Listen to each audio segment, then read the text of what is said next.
যে পারে সে নাকি সবই পারে। আমাকে ৬ মাস সময় দেন। আমি অনেক ভালো, ভালো ওপেনার তৈরি করব। আপনাদের হয়তো মনে আছে ২০২৩ বিশ্বকাপের কথা। বিশ্বকাপে যাওয়ার ঠিক ১ দিন আগে টি স্পোর্টসকে একটা সাক্ষাৎকার দিয়েছিলেন সাকিব আল হাসান।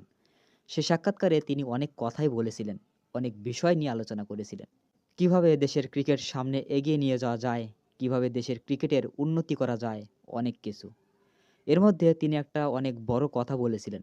কথাটা কী ছিল সেটা কিন্তু আমরা সকলেই জানি এবং সবাই কিন্তু আমরা শুনেছি। সেই কথাটা হচ্ছে সাকিব বলেছিল, "আমাকে ৬ মাস সময় দেন। আমি অনেক ভালো, ভালো ওপেনার তৈরি করব।" সাকিব যখন ভালো ওপেনার তৈরির কথা বলছিল, তখন কাকে উদ্দেশ্য করে কথাটা বলেছিল সেটাও কিন্তু আমরা জানি।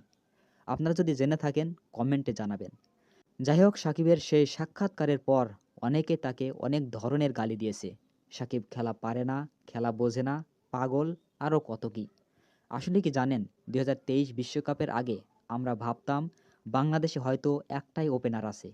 এর চেয়ে ভালো ওপেনার হয়তো বাংলাদেশে আর নাই। আর কোনোদিন আসবেও না।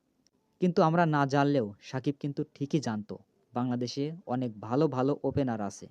সাকিব ৬ মাস সময় চেয়েছিল ভালো ওপেনার বের করার জন্য। কিন্তু আমরা তাকে অনেক গালি দিয়েছি, অনেক অপমান করেছি। কিন্তু এখন সময়ের পরিবর্তে আমরা বুঝতে পারতেছি আসলেই সাকিব ঠিক ছিল, আমরাই ভুল ছিলাম। এখন বর্তমান বাংলাদেশে অনেক ভালো, ভালো ওপেনার চোখে পড়তেছে। যারা আগের ওপেনারের চেয়ে অনেক ভালো ওপেনার।